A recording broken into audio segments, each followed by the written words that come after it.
Hello students, एक बार फिर से आपको स्वागत करते हैं नंबर 1 क्लासेस में। मैं हूं सुजीत कुमार सक्सेना। आज हम लोग डिस्कस करेंगे एग्जाम का कॉपी किस प्रकार चेक होता है। लास्ट वीडियो में, प्रीवियस वीडियो में हम लोग देखे थे कि एग्जाम में हम किस प्रकार लिखना है। यदि आप उस लेक्चर को नहीं देखे हैं तो नीचे डिस्क्रिप्शन में लिंक डाल देंगे, आप वहां से देख लीजिए। देखने के बाद जो जो पॉइंट आपको अच्छा लगे उसको आप कीजिए। हम ये नहीं कर रहे हैं कि जो सब जैसे हम किए हैं, जो हम बता रहे हैं वही सब सही है। जो जो आपको अच्छा लगे उसको आप कीजिए, तो आप अच्छा नंबर ला सकते हैं, फेल तो हो ही नहीं सकते हैं। आज हम लोग चर्चा करेंगे कि एग्जाम का कॉपी जो आप लिखिएगा किस प्रकार चेक होता है। आपके अंदर एक क्वेश्चन उठता होगा कि सर अभी क्यों बता रहे हैं। अभी इसलिए बता रहे हैं क्योंकि उससे एग्जाम में किस प्रकार लिखिएगा उससे थोड़ा सा आपको अपडेट हो जाएगा, थोड़ा सा आपको अंदर एक खुशी हो जाएगा, थोड़ा सा आपके अंदर एक उत्साह बढ़ेगा किस प्रकार जांच होता है, ठीक ना। उससे आपको क्या क्या फ़ायदा है, ठीक ना, सारे चीज़ अभी आपको जानकारी मिल जाएगी तो थोड़ा सा निश्चिंत होइएगा, थोड़ा सा आप रिलैक्स फील कीजिएगा, ठीक ना। रिजल्ट कब तक आएगा उस बातों को भी हम अपना अनुभव से बताएंगे। तो सबसे पहले आपको बताएंगे कि ये कॉपी जो जाँच होता है कहाँ होता है। तो आप जो कॉपी लिखिएगा, ठीक ना, उस सेंटर पर मान लीजिए जहाँ दिया गया है वहाँ कॉपी चेक नहीं होता है, ना आपको कॉलेज में होता है। सारा कॉपी जो बिहार पॉलिटेक्निक जहाँ भी एग्जाम हुए हैं, जहाँ भी सेंटर हुए हैं, एक साथ अच्छी रीति से, ठीक ना, एक जगह पर एसबीटी बोर्ड जहाँ हर एक साल अलग अलग लोकेशन पर वहाँ चेक करने के लिए सेंटर बनाता है। मेरी बात को ध्यान सुनिएगा। जिस प्रकार एग्ज़ाम का सेंटर बनाता है कि मतलब स्टूडेंट यहाँ पर एग्ज़ाम देंगे, इस कॉलेज का बच्चे, ठीक ना, एक सेंटर पर कम से कम 3-4 कॉलेज रहते हैं, ठीक ना, कम से कम तो 3 रहते हैं, ठीक ना, तो 2 तो रहेंगे ही रहेंगे। तो उसी प्रकार कॉपी चेक होने के लिए भी उन्होंने हमेशा हर साल अलग अलग जगह पर, अलग अलग लोकेशन पर क्या बनाते हैं, सेंटर बनाते हैं। मेरी बात को अभी तक समझ में आया। दूसरी बात, अधिकतर मैक्सिमम कहाँ होता है, मैक्सिमम मुजफ्फरपुर में होता है और सेकंड चॉइस पटना रहता है, उसके डिपेंड पर है और कहाँ करते हैं। तो ये तो बात हो गया कहाँ होता है। तो इनकी जानकारी किसी भी तरह से आपको स्टूडेंट तक नहीं पहुँचाने के लिए कोशिश करते हैं कि कॉपी कहाँ जाँच होता है। मेरी बात को समझें। यहाँ तक कि हम लोग भी नहीं बता सकते हैं कि इस बार का कॉपी कहाँ चेक होगा, मुजफ्फरपुर में होगा या पटना में होगा कि अदर सेंटर पर होगा। इसलिए हम लोग, इन लोग बहुत ही अच्छी तरीके से गुप्त रखते हैं, इस चीज़ को अच्छी तरीके से संभाल के रखते हैं। ये तो बात क्लियर हो गया। दूसरी बात कि कॉपी किस प्रकार चेक होता है, ध्यान दीजिएगा। यहाँ सबसे फ़ायदा वाली बात आपको बता रहे हैं जिससे सुनकर आप खुश होइएगा। पिछला 2-3 एग्जाम को छोड़कर, ठीक ना, 2-3 एग्जाम को छोड़कर पिछला पैटर्न क्या था कि मल्टीपल चॉइस क्वेश्चन ओ मार्कशीट पर होता था, ओ मार्कशीट पर होता था, ठीक ना। तो उसमें क्या होता था, ओ मार्कशीट पर जब मल्टीपल चॉइस क्वेश्चन को आप फिल कीजिएगा, वहाँ उत्तर वहाँ दीजिएगा, तो उसका ओ मार्कशीट पर ऑटोमेटिक है कि उसका मशीन जांच करेंगे, ठीक ना, मशीन के द्वारा होते हैं। तो एक हुआ, मान लीजिए आप उधर से मान लीजिए 20 मल्टीपल चॉइस क्वेश्चन में हम हमारा टाइम में, ठीक ना, पुराना सिलेबस के अनुसार, ठीक ना, क्या होता था, हम भी वहाँ क्या किए हैं, ओ मार्कशीट पर दिए हैं। तो वहाँ क्या होता था, हम लोग मतलब अच्छी रीति से फिल करते थे। तो मान लीजिए एग्जाम्पल के लिए ध्यान दीजिएगा प्रिय छात्र, इस बात को समझिए, आपके अंदर एक खुशी आ गई इस जान को, ठीक ना, कि मान लीजिए उधर से हमारा नंबर आया 12, ध्यान दीजिएगा 12। ये मशीन जांच करता है, इसमें आप कोई छेड़छाड़ नहीं करता है, ठीक। इधर से भी हमका नंबर आ गया मान लीजिए 14 सब्जेक्टिव। तो कॉपी जांच करने वाला सोचता होगा कि इधर 14 हो सकता है 14 उधर भी लाया होगा, हो सकता है कि 20 नंबर में 15 उधर भी लाया होगा, लेकिन उनको ये नहीं मालूम है कि बच्चा फेल करेगा कि पास करेगा। मेरी बात को ध्यान से सुनिएगा। ये आपको जोड़ने के बाद यहाँ एक बार सिस्टम से होता है, ये उधर वाला सब्जेक्टिव वाला चढ़ा देगा 14 नंबर और ये यहाँ बाई डिफ़ॉल्ट यहाँ 12 नंबर। कितना हुआ जी, 26 नंबर। तो 26 नंबर क्या हो जाएगा, फेल हो जाएगा, कैरी बैक हो जाएगा, आपका पेपर बैक हो जाएगा। लेकिन इस बार, ठीक ना, इस बार आपको भी इसी प्रकार सुनने में आया है, आपको भी इसी पैटर्न से, इस पैटर्न से नहीं, आपको ऑब्जेक्टिव क्वेश्चन वहाँ लिखने के लिए मिलेगा। पहला का आंसर सी, दूसरा का आंसर बी, इस प्रकार लिखने के लिए मिलेगा। अब इससे कहिएगा कि सर फ़ायदा क्या है। फ़ायदा ये है कि कॉपी जांच करने वालों, ठीक ना, पहला फ़ायदा यह है कि कॉपी जांच करने वालों को मान लीजिए पता चलता है कि ऑब्जेक्टिव से 13 नंबर है, ठीक है, इधर से बेचारा ला रहा है 14 नंबर, टोटल कितना हो गया 27 नंबर, ठीक ना। तो वो बेचारा मतलब ऐसा होता है, इंसान है कोई भी इस दुनिया में, क्या है थोड़ा सा कोई किसी का अंदर दया रहता है, ठीक ना। मतलब कोई कोई ऐसा इंसान होता है, कोई कोई ऐसा टीचर होता है कि मतलब कुछ नहीं मर्सी करता है, दया नहीं करता है, ठीक ना, उसको कोई लेन देन नहीं रहता है। लेकिन अधिकतर हम कहते हैं, मैक्सिमम हम कहते हैं कि सब टीचर के अंदर कुछ ना कुछ दया रहता है। हमारे अंदर तो बच्चा रहता है कि हर बच्चा पास कर जाए, कम से कम अच्छा नंबर है तो कम से कम पास तो कर जाए। तो ये बच्चा मतलब ये टीचर क्या सोचेगा, बेचारा 27 है, कहीं से खोजेगा, इसी में से कहीं और करके एक नंबर बढ़ा के उसको 28 कर देगा, या तो ग्रेस कर देगा। उसका अधिकार रहता है कि आप ग्रेस करके पास कर सकते हैं। लेकिन ये प्रोसीजर के अनुसार आप पास हो सकते हैं। बहुत बच्चे ग्रेस मिलकर वहाँ पास हो सकते हैं। 24 भी लाता है 4 नंबर और किसी तरह से बढ़ा देता है, 26 आता है किसी तरह से और 2 नंबर बढ़ा देता है, कोई कोई 22 आता है तो कोशिश करता है आप किसी तरह से इसको पास कर दे। लेकिन ये बताइए, जब हमारा सिस्टम में ओमार सिस्टम था, ठीक ना, ओमार सिस्टम से हम लोग मल्टीपल चॉइस क्वेश्चन देते थे, तो ये बात सही था कि कितना बच्चा 27 पर आके अटक जाता था, पास नहीं हो पाता था। क्योंकि टीचर भी नहीं, कॉपी चेक करने वालों को ये भी नहीं पता है बच्चा पास करेगा या फेल करेगा, उसको कोई नॉलेज नहीं। उन लोग निश्चिंत रहता होगा कि ओमार सीट में कुछ तो आएगा, जोड़ कर पास हो जाएगा। लेकिन ये चीज़ आपके लिए फ़ायदा है, आपको ओमार सीट नहीं रहेगा, ठीक ना, मेरी जानकारी के अनुसार। तो समझिए कि ये आपको लाभ 100% मिलने वाला है कि आप पास आराम से हो सकते हैं। नंबर 2, ध्यान से सुनिएगा, हमारी बात बहुत ही प्रैक्टिकल होते हैं, बच्चे लोग बहुत ही पसंद करते हैं क्योंकि हमारी बात में सच्चाई होती है। उसको मतलब जो प्रैक्टिकली बात होता है ना, वो थोड़ा सा अजीब सा फील होता है कि हाँ ये बात सही है। कोई फेंकने वाला बात रहे तो कुछ मतलब लोग सुनना नहीं करता। आजकल लोग बहुत चालाक हो गए हैं। बच्चा जो होता है पॉलिटेक्निक कर रहा है तो उसको हम बुड़बक नहीं बना सकते हैं, वो भी ऑनलाइन की दुनिया में आप देख रहे हैं सोशल मीडिया से। हम झूठ थोड़ी ना बोलेंगे, तो मतलब झूठ बोलने का मतलब फेंक भी नहीं सकते हैं, ठीक ना। इसलिए थोड़ा सा आपको अंदर एक फील होता होगा सही, ठीक ना, क्योंकि प्रैक्टिकल बात करते हैं। दूसरी जो मेरी प्रैक्टिकल बात है, ठीक ना, दूसरी जो आपको जानने वाली बात है, जो जिसके अंदर आपके अंदर भी थोड़ी सी और खुशी आएगी, क्या होगा कि यदि आप मल्टीपल चॉइस क्वेश्चन जो शुरू में तो लिखेंगे ही लिखेंगे, ठीक ना, तो उससे फ़ायदा क्या होगा कि आप मल्टीपल चॉइस क्वेश्चन अच्छी रीति से पढ़े हैं, अच्छी रीति से उस पर कब्जा है, तो 20 नंबर में यदि आप 16 लाते हैं, 18 लाते हैं, 15 लाते हैं, 15 प्लस लाते हैं, ठीक ना, या तो 12 प्लस भी लाते हैं, मतलब जिस प्रकार आप लाते हैं, 18 लाते हैं, 19 लाते हैं, 20 लाते हैं, ठीक ना, मेरी बात को समझिएगा क्या कहना चाहते हैं।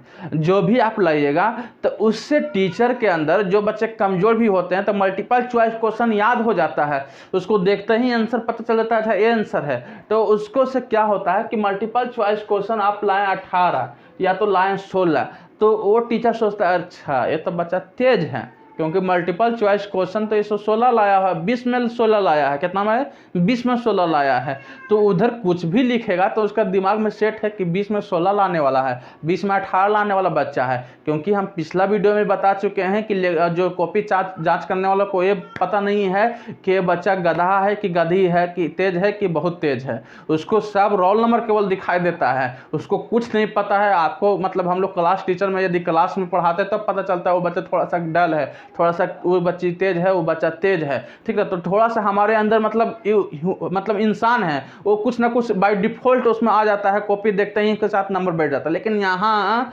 इसी के देख के, जैसे हम पहले पिछला वीडियो में बताया पहला क्वेश्चन को देख के, उससे भी और अपग्रेड है कि वो मल्टीपल चॉइस क्वेश्चन में देखेगा अरे 18 है प्लस 16 है, ठीक ना, 15 प्लस है, तो मतलब लिखा होगा तो अच्छा ही लिखा होगा।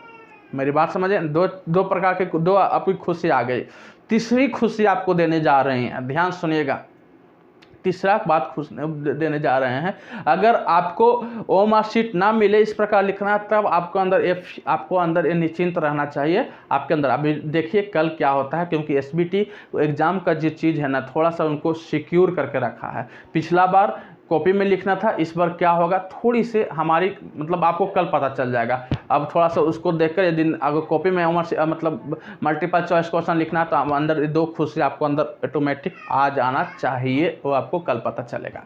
तीसरी बात यदि कल कुछ कहीं भी रहे और मार्कशीट रहे या आंसर शीट पर मल्टीपल चॉइस क्वेश्चन रहे, ठीक ना, तीसरी बात सबके लिए है, ठीक ना, कुछ कैसा भी ऑप्शन रहे। तीसरी बात यह है कि कॉपी चेक करने वालों को क्या मिलता है भैया, पैसा। बिना पैसा के दुनिया में तो कुछ होता नहीं है। कितना पैसा मिलता है, जितना कॉपी अधिक जांच करेगा, ध्यान सुनिएगा, कितना अधिक जांच करेगा, जितना मैक्सिमम कॉपी जांच करेगा, नंबर ऑफ कॉपी जांच करेगा, उतना पैसा बढ़ेगा। तो वो क्या करेगा, ध्यान से पढ़ने के लिए कोशिश करेगा, एक एक लाइन पढ़ेगा, हर एक आंसर को देखेगा, जी नहीं, उसका टारगेट रखता है हम कितना अच्छा से, ठीक ना, कितना जल्दी चेक करें, उतना ही हम पैसा बढ़ते जाएं। चेक करेगा उसका पैसा बढ़ रहा है, यानी कि ध्यान सुनिएगा, इसका पॉइंट से आपको लेन देन क्या है, यानी कि उसका जल्दबाजी में चेक होता है। हर एक कॉपी अगर धीरे धीरे चेक करे, लाइन बाय लाइन चेक करे ना, तो पता चलेगा कि दिन भर में बैठ के वो 20 कॉपी ही जांच किया, 20 कॉपी का जिस प्रकार उसका रेट रहेगा तो नहीं पैसा मिलेगा। तो जितना जल्दी, जितना 100 नंबर, 100 कॉपी, 200 कॉपी जितना चेक करेगा उतना पैसा बनेगा, ठीक ना। दिन भर समय व्यतीत करा तो इसलिए होता है कि जल्दबाजी में चेक करता है थोड़ा सा, ठीक ना। तो उन लोग क्या देखता है, की पॉइंट को देखता है, ठीक ना। की पॉइंट अगर आपको मतलब उस क्वेश्चन से मिलता जुलता रहेगा, आपको नंबर बैठाएंगे बढ़ेगा, उसके बीच में आप कुछ ही भरिए। इसलिए बच्चे लोगों को कहते हैं कि आपको लिखने वाला रट्टा नहीं मारना है, आपको की पॉइंट को याद रखना है। मेरी बात को समझ रहे हैं, की पॉइंट को याद रखना है। जैसे मान लीजिए मेटल का, ठीक ना, मेटल का जो प्रॉपर्टी होता है तो उसको क्या होता है, ठीक ना, तो मतलब 2 प्रकार के प्रॉपर्टी होता है, केमिकल प्रॉपर्टी और क्या बोलते हैं एक होता है फिजिकल प्रॉपर्टी। तो फिजिकल प्रॉपर्टी में क्या होता है, कलर। तो कलर आपको की पॉइंट हो गया। अब इसमें नहीं आपको याद करना है कि उसका कलर अलग अलग होता है, ठीक ना। तो इस प्रकार एक की पॉइंट क्या हो गया, कलर हो गया। और क्या हो गया, ठीक ना, कठोरता, ठीक ना, मतलब स्ट्रॉन्ग है क्या है, उसके बाद ठीक ना क्या है, उसके बाद एक प्रकार के मतलब स्ट्रॉन्ग, ठीक ना। तो इस प्रकार का एक आता है, ठीक ना, कि वो लचीलापन है कि नहीं है, ठीक ना, एक प्रकार का एक मतलब पॉइंट है लचीलापन। तो उसके बाद थ्योरी में कुछ भी लिखिए, की पॉइंट देख रहा है लचीलापन, हाँ ठीक है। तो इस सारा जो चीज़ है, ठीक ना, मान लीजिए अलग अलग प्रकार का जो भी की पॉइंट हो, मतलब तो आपको की पॉइंट याद रहेगा ना भैया। की पॉइंट याद रखेगा तो अंदर बीच में कुछ भी भरे हैं वो आपको नहीं पढ़ने वाला। की पॉइंट एक बार दिखाई देता है, इसे कॉपी भरिएगा, इसे उलटिएगा तो की पॉइंट दिखाई देता है, नंबर बैठाया, ठीक ना, का नंबर बैठाया।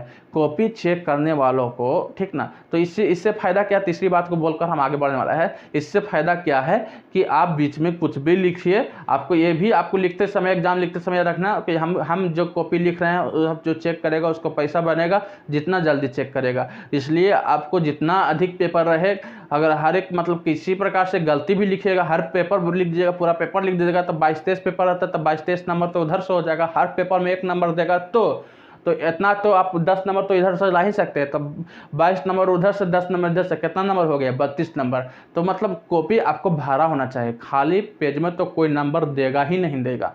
ये तो बात आपको कितना बार सुन चुके होंगे। तो इससे फ़ायदा क्या है कि जितना जल्दी चेक करेगा उतना ही नंबर आपको बढ़ेगा। तो आपको मतलब लाइन बाय लाइन नहीं पढ़ने वाला है कोई भी एग्ज़ाम में, ठीक ना। 22-23 पेज कोई भी को लाइन बाय लाइन नहीं पढ़ेगा। तो इससे फ़ायदा क्या है कि आपको कॉपी भरना है किस प्रकार, की पॉइंट रखते हुए, उसको हाईलाइटेड होना है की पॉइंट, बाकी अंदर कुछ भी रहे, कंटेंट कुछ भी रहे, ठीक ना, कुछ भी आप लिख दीजिए उसके अंदर, मतलब कलर है तो उसका कुछ भी लिख दीजिए, सब चलेगा। उसका जो भी आ रहा है की पॉइंट लिखने के बाद कुछ भी लिखिए चलेगा, ठीक ना। कोशिश कीजिए कि आपको आता है तो लिखिए अच्छा तरह से, ना लिखने आता है तो की पॉइंट, इसलिए बच्चों को कहते हैं की पॉइंट अच्छी तरीके से पढ़ लीजिए। चलिए इतना तो समझ में आया। तो चौथी बात क्या है जो बहुत ही महत्वपूर्ण है, जो आपको अंदर एक थोड़ी सी खुशी को और ला सकती है, क्या है कि अगर कॉपी चेक करने वाला यदि आपको फेल करता है, ठीक ना, यदि आपको मान लीजिए ज़बरदस्ती कोशिश करता है कि स्टूडेंट को कम नंबर दे, ठीक ना, कम नंबर दे, तो इनडायरेक्टली करने का मतलब फेल करता है, तो एसबीटी ने कम से कम एक ऑप्शन बना कर रखा है रीटोटलिंग का, रीचेकिंग का, ठीक ना। तो यहाँ यदि आप वहाँ आप मान लीजिए आवेदन करते हैं तो दूसरा टीचर उस कॉपी को निकालता है और रीटोटलिंग करता है, टोटल करता है। तो टोटल करते समय भी उसको दिखाई देता है कि बच्चा अच्छा से लिखा है लेकिन टीचर का गलती है, ध्यान दीजिएगा, टीचर की गलती है, चेक करने वाले की गलती है कि ये मतलब बहुत कम नंबर डाला है, ठीक ना। तो मान लीजिए आपको तो रीटोटलिंग होता है, उस पर आंसर आपको बहुत कम ही मतलब मुश्किल से बच्चे उसमें पास होते हैं उसका रिजल्ट भी बहुत बाद में देता है, उससे ज़्यादा फायदा नहीं है, ठीक ना, रीटोटलिंग के बाद में। लेकिन आपको कर देना चाहिए, ठीक ना। कभी कभी लक से आप पास भी हो सकते हैं, तो रीटोटलिंग का आपको मतलब नौबत ना आवे, लेकिन आपको एक ऑप्शन रहता है। लेकिन उससे हमको कहना क्या है, उससे फ़ायदा क्या है स्टूडेंट को, ये है कि टीचर लोग को ये पता होता है कि हो सकता है यदि ये फेल करे बच्चा तो रीटोटलिंग के लिए फिर से कॉपी निकाला जाएगा, और हो सकता है कि अगर हम नंबर कम बैठाएं, अगर बच्चा डिजर्व करता है कि उसको मतलब अच्छा तरह से लिखा है और उसको कम नंबर कम दिए हैं, तो उस कॉपी को उसके सीनियर को भी दिखाया जाएगा। उसके बाद उस टीचर पर क्लास भी लगाया जाएगा। जो बच्चे अच्छे तरह से लिखे हैं उसको नंबर क्यों कम दिए हैं, क्योंकि कॉपी कौन जांचता है, कितना रजिस्ट्रेशन नंबर से कितना रजिस्ट्रेशन नंबर कौन जांचा है, उसका एक डाटा रहता है। मेरी बात समझें कि ऐसा ही नहीं, उनको सब डाटा रहता है कि इस कॉपी इतना रजिस्ट्रेशन नंबर को, तो उनको तुरंत निकाल लेंगे कि फलाना सर जांचे होंगे, तो फलाना सर को बुलाया जाएगा कि भैया आप इतना अच्छा तरह से बच्चा लिखा था, इसके बावजूद इतनी कम क्यों नंबर दिए हैं जी। मेरी बात को समझ रहे हैं, मतलब जांच करना है का मतलब क्या कि सब में कम बैठा दें, तो उसके अंदर एक थोड़ी सी मतलब थोड़ा सा, ऐसा नहीं कि पूरा डर रहता है, थोड़ा सा डर रहता है कि कई बार बच्चा फेल होने के बाद एक कॉपी फिर से निकाला जा सकता है रीटोटलिंग के लिए। हो सकता है उस समय कोई मेरा सीनियर भी चेक हो सकता है कि किस प्रकार नंबर बैठाए हैं, यदि अच्छा लिखा है, यदि कम नंबर बैठा है, तो इसलिए डर रहता है, मतलब उन लोग को थोड़ी सी डर रहता है, इसलिए कोशिश करता है कि पास कर दो कम से कम। रीटोटलिंग के लिए कोई तो नहीं आएगा, मतलब बहुत कम बच्चे पास हो जाने के बाद कौन उतना रीटोटलिंग के लिए जाता है, जब पास हो गए तो मतलब नहीं रखता है, ठीक ना।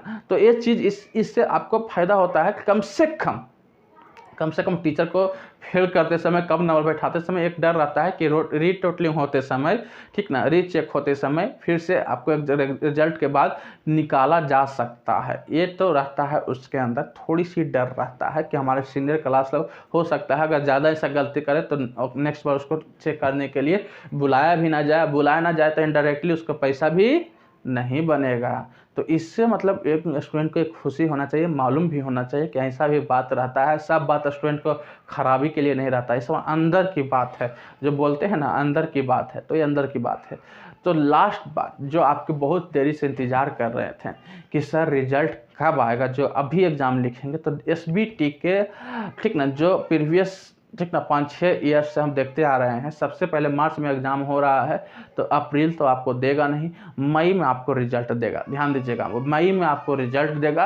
अब मई के लास्ट में दे या पहले दे, ठीक ना, यदि और ज़्यादा लेट करेगा तो जून के पहले सप्ताह भी ले जा सकता है। तो इसलिए आप निश्चिंत रहना ही नहीं कि आप एग्ज़ाम दिए, ठीक ना, सेकंड सेमेस्टर नहीं पढ़ेंगे जी, नहीं तैयारी करेंगे, जब तक रिजल्ट नहीं आया है तो हम नहीं पढ़ेंगे, इस प्रकार के चक्कर में ना, क्योंकि रिजल्ट उसका देता है, आप सेकंड सेमेस्टर में आधा चीज़ पढ़ लेंगे तब रिजल्ट देता है। बहुत ही ख़राब स्थिति है रिजल्ट के मामला में, ठीक ना। अब ऐसा प्रक्रिया भी है, ठीक ना, मान लीजिए आप मार्च में एग्जाम देंगे, उनको कॉपी सब कुछ करते करते प्रैक्टिकल उसके बाद दीजिएगा, उसके सब कुछ करते करते मार्च तो ख़त्म हो जाएगा, अप्रैल में उन लोगों को चेक करेगा, तो ऐसा थोड़ी ना है कि 10 दिन में चेक कर, कम से कम महीना दिन लगेगा, तो अप्रैल तो साफे हो गया। इसलिए मई में हम लोग कहते हैं, मई में मेरा से अनुमानित किया जाता है कि मई में आपका रिजल्ट आएगा, इसलिए आप सेकंड सेमेस्टर भी तैयारी कर दीजिएगा। फिलहाल तो आप करंट अच्छी रीति से दीजिए, ठीक ना, बहुत ही अच्छी तरीके से सजा के लिखिए पेपर। यदि जो बच्चा भर देगा ना, उसको चेक करने वाला, ठीक ना, क्या बताए थे, हर पेपर पे एक नंबर भी बैठाएगा, तब 22 पेज रहता है, 22 नंबर आपको रखा हुआ है। नंबर 1 क्लासेस आपको हर चीज़ अपडेट करेगा, सही अपडेट करेगा, जैसा नाम वैसा काम। इसलिए अभी तक चैनल को सब्सक्राइब नहीं किया तो प्लीज़ सब्सक्राइब कीजिए। वीडियो को देखने के लिए बहुत बहुत धन्यवाद।